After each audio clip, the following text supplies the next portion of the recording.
খাবারটা খেয়ে নাও। খেতে আমার ইচ্ছে করছে না রে বোন। ও কথা বললে তো আমি শুনবো না। খেয়ে নাও বলছি, নইলে কিন্তু আমি অনর্থ বাজাবো।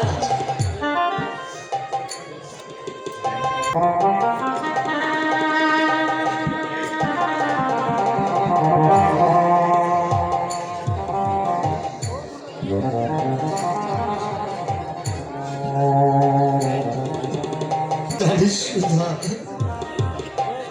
আমার আমার পল্টু পটু, কি হয়েছে পটুর? আমার পল্টু আর নেই রে সুধা।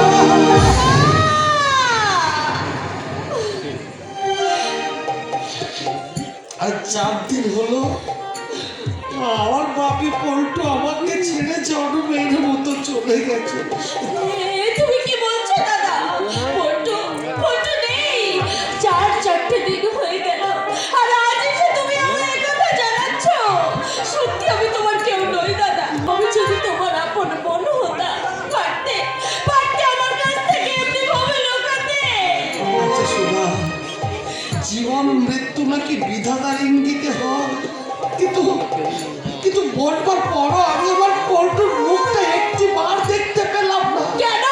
অলকা অলকা আমাকে দেখতে দিলে না রে সুধা।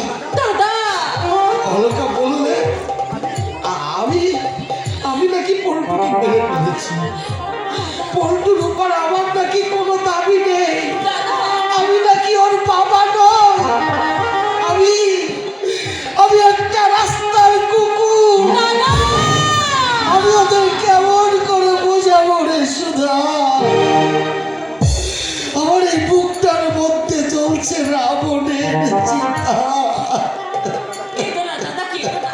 তুমি শান্ত হও দাদা। কাঁদলে কি তুমি আর তাকে ফিরে পাবে দাদা? তুমি শান্ত হও দাদা, তুমি শান্ত হও। আচল দে কেন? বুকের মধ্যে জড়িয়ে তোর সান্ত্বনা দেওয়ার অঞ্জলি বলছি তো, এই দেহটা নিয়ে বাজারে গিয়ে দোকান দিয়ে বস। দেহের জ্বালা যদি তুই চড়াতে না পারিস, সলিল তুই সব পালন পট। নারীর মাংস তোর সাথে এতই প্রিয়, বাজার তো খোলাছে জানোয়ার। তোর পাপ আর লালসার আগুনে আমার মতো গরিবের ঘর। কেন কেন তুই জ্বালাতে এসেছিস?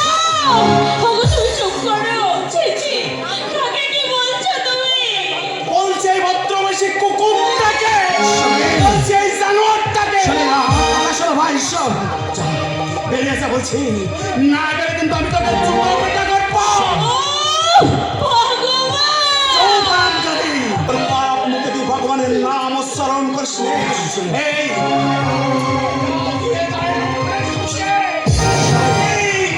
আমি তোকে সহ্য করতে পারছি না। শুনুন, শুনুন, তোমার ভুল হচ্ছে ভাই।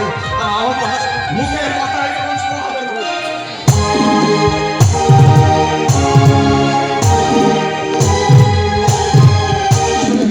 শুনুন, শুনুন, তোমার ভুল হচ্ছে। আমার কথা শোনো ভাই, আমার কথা।